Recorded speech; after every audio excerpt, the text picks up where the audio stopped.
रहेंगे, है हक हमारा। देखो मैं कफन लेके आया हूँ, अगर मैं समाज के लिए शहीद हो जाऊँ तो मेरे भाइयों बस ये कफन मेरे ऊपर डाल देना बस। पिछड़े मुसलमानों सबका ये ताज है, क्योंकि ये नीली क्रांति है। आपने देखा होगा नरेंद्र मोदी कैसे डर गए रामलीला मैदान की।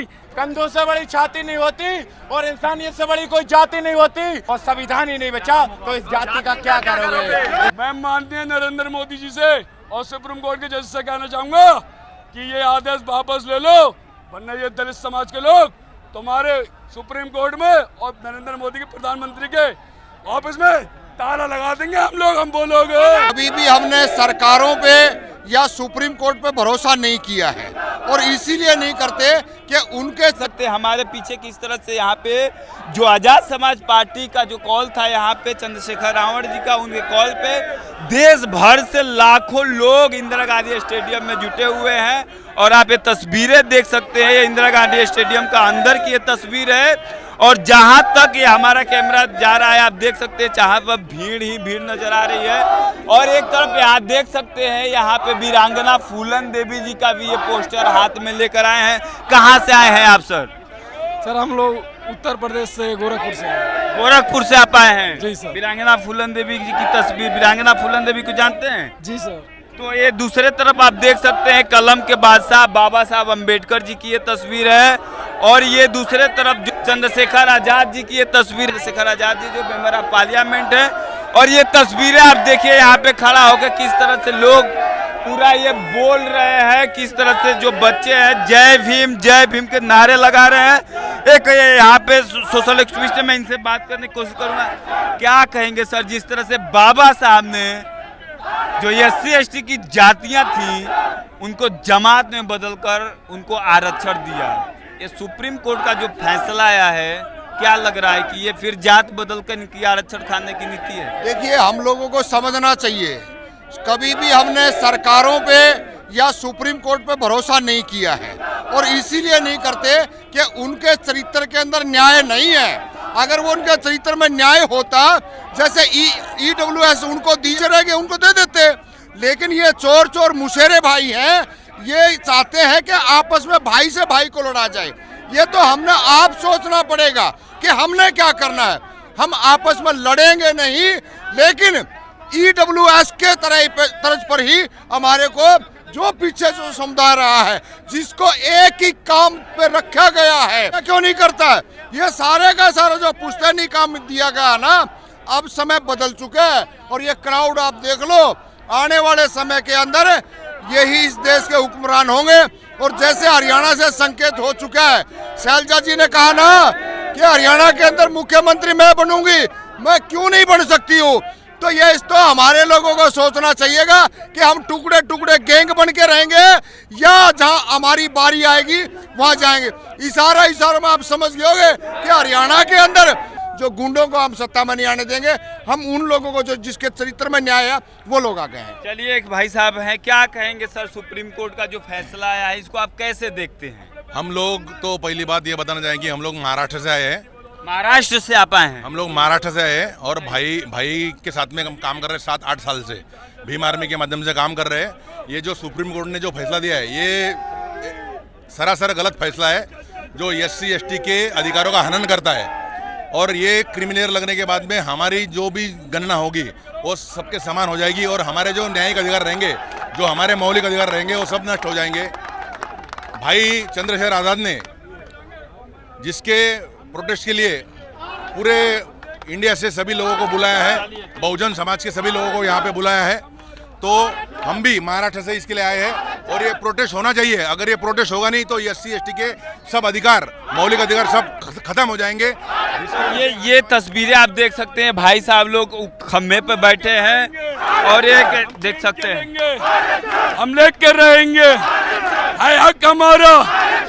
आज चाहे जान चली जाए, लेकिन आरक्षण को खत्म नहीं होने देगा समीर सागर। क्या हम मेरा साथ दोगे?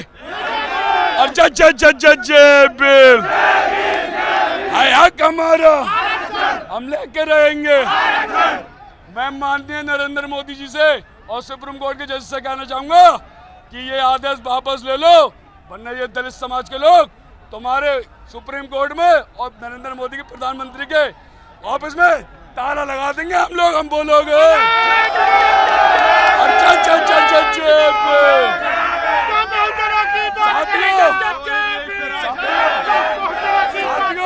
चलिए, तो ये देख सकते हैं, ये भाई साहब कह रहे हैं कि जो बहुजन की बात करेगा वो देश पर राज करेगा। क्या कहेंगे? हाँ, जो बहुजन की बात करेगा वो ही दिल्ली पर राज करेगा, अन्यथा नहीं करेगा। तो आज तो सारे लोग संविधान और बहुजन की बात कर रहे हैं। हाँ जी, कर रहे हैं हम लोग। मोदी जी भी कर रहे हैं। मोदी जी का तो दिखावा है, ठुल्लू है और कुछ नहीं जी की तरह कुछ नहीं है, सिर्फ जुमला। आपने देखा होगा कि 15 लाख आएंगे खाते में, कितना है आया बताओ, कुछ आया? मोदी जी बात नहीं कर रहे आप लोग की। मोदी जी दलित, पिछड़े, अल्पसंख्यक मुसलमानों के विरोधी हैं। वो कभी हमारे हितों की बात नहीं करेंगे। अगर वो हमारे हितों की बात करेंगे, आज मुस्लिम समाज पे और दलित समाज पे इतने अत्याचार हो रहे हैं, तो नरेंद्र मोदी उनकी आवाज क्यों नहीं उठा रहे हैं? क्यों कानून व्यवस्था ठीक नहीं कर रहे हैं? बताइए आप। कौन आवाज उठा रहा है आपकी? हमारी आवाज सिर्फ एक ही नेता है हमारा, भाई चंद्रशेखर आजाद, और भीम आर्मी के लोग, आजाद समाज पार्टी के लोग। बताओ, तो ये देख सकते हैं, ये कह रहे हैं कि हमारा आवाज एक ही लोग उठा रहे हैं, चंद्रशेखर। राहुल गांधी विपक्ष के नेता वो नहीं। बर्बाद हो रही है। आज तुम 24 आते बैठो तो काहे के हमारे तेजी हो भैया?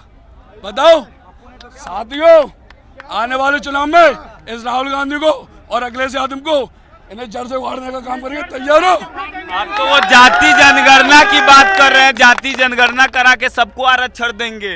देखो, पहले तो उनकी जहाँ सरकार है वहाँ पे जाति गणना कराएं, और फिर यहाँ पे हम जाति गणना के लिए हम लड़ रहे हैं और हमारे भाई भी लड़ रहे हैं।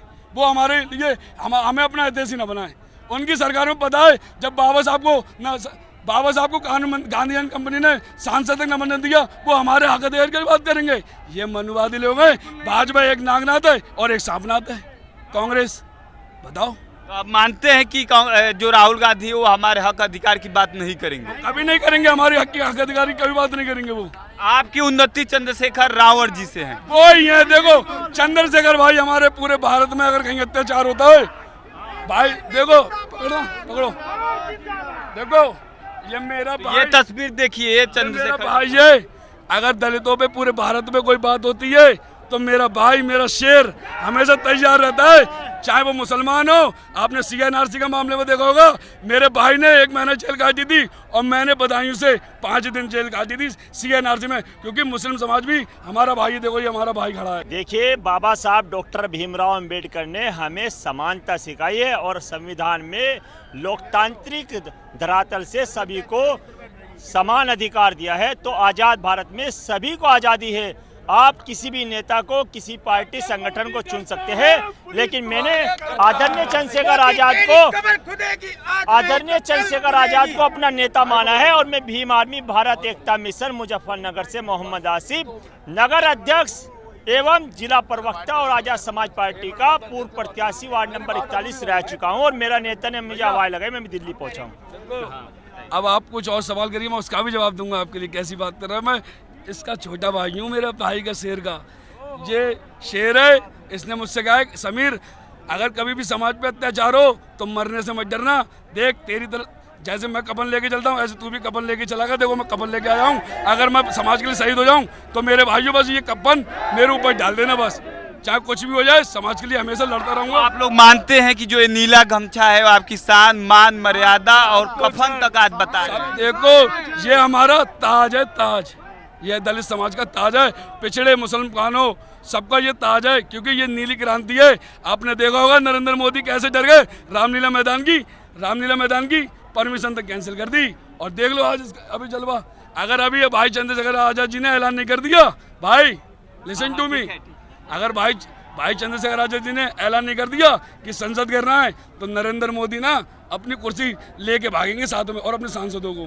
देश के प्रधानमंत्री नरेंद्र मोदी जी को आप कह रहे हैं भाई कुर्सी लेके भागने की? वो जब बहुजनों से टकराव हुए तो यही होगा भैया। एक मिनट रुकिए, जब जो बहुजनों की बात करेगा वो ही दिल्ली पर राज करेगा। चलिए, तो ये भाई साहब थे और क्या कहें? ये लोग भारत का संविधान बदलने की बात करते हैं। मैं उनके लिए बोलना चाहूंगा कि ये लोग आरक्षण को खत्म करने की बात करते हैं, भारत के संविधान को बदलने की बात करते हैं। तो मैं उनसे कहना चाहूंगा कि कंधों से बड़ी छाती नहीं होती, कंधों से बड़ी छाती नहीं होती और इंसानियत से बड़ी कोई जाति नहीं होती। इंसानियत से बड़ी कोई जाति नहीं होती। और दीपक ही नहीं बचा तो बाती का क्या करोगे, और संविधान ही नहीं बचा तो इस जाति का क्या करोगे, इस जाति का क्या करोगे। ये देखिए, संविधान ही नहीं बचेगा तो जाति क्या करोगे, भाई साहब का नारा था और आप लोगों ने सुना। और ये देख सकते हैं पूरी की पूरी जो गांधी स्टेडियम है वो भरा हुआ है, इंदिरा गांधी स्टेडियम। और ये देख सकते हैं यहाँ पे पोस्टर बैनर भी लगा हुआ है। ये महारैली देख सकते हैं, ये जो जातिवार जनगणना शुरू की जाए उस पर ये पोस्टर पर साफ स्पष्ट शब्दों में लिखा हुआ है कि जो जातिवार जनगणना है उसको जल्द से जल्द शुरू किया जाए। और ये आप देख सकते हैं नीचे जो है आजाद समाज पार्टी कांसीराम मंडल कमीशन की साथ ही कि सभी सिफारिशों को लागू किया जाए। जो मंडल कमीशन लागू हुआ था सभी सिफारिशों को लागू किया जाए। और ये देख सकते हैं निजी क्षेत्र में आरक्षण की व्यवस्था की जाए। जो निजी क्षेत्र आप लोग सभी लोग जानते हैं जो कारपोरेट घरानों का कब्जा है वही निजी क्षेत्र है, उसमें आरक्षण को लागू किया जाए। ये शोषित वंचित जातियों को EWS की तरह अलग से 10% आरक्षण दिया जाए। ये बहुत बड़ा सवाल है। इस पर लिखा हुआ है कि जो शोषित वंचित जातियां हैं उनको EWS की तरह 10% अलग से आरक्षण दिया जाए। जो आरक्षण है SC ST का उसमें से जो जातियां हैं जो पीछे छूट गई हैं उनके लिए अलग से आरक्षण दिया जाए। फिर जातिवार जनगणना की शुरू की जाए, रिजर्वेशन इन प्रमोशन लागू किया जाए। और भी आप देख सकते हैं सेना और न्यायपालिका में सभी जगहों पे उपक्रमों में आरक्षण लागू किया जाए। तो ये तमाम मुद्दों पर हम लोगों ने बात की यहाँ पे। तो सुप्रीम कोर्ट का जो फैसला है वो साफ साफ इंगित करता है और बात करने से वो चीज़ें निकल कर आ रही हैं कि जो SC ST OBC को जातियां जो बनाकर इस देश में जात कब लागू होता है जब देश के मूल निवासियों का जल जंगल जमीन पर कब्जा हो जाता है। जाति बनाकर उनके जल जंगल जमीन का कब्जा किया जाता है और बाबा साहब अम्बेडकर आते हैं जो जातियों को जमात में बदलते हैं, SC ST OBC बनाते हैं और उनको रिजर्वेशन लागू करते हैं। लेकिन आज जिस तरह से जो फैसला आ रहा है सुप्रीम कोर्ट का, फिर जातियों में बदलकर उनके हक और अधिकार को छीनने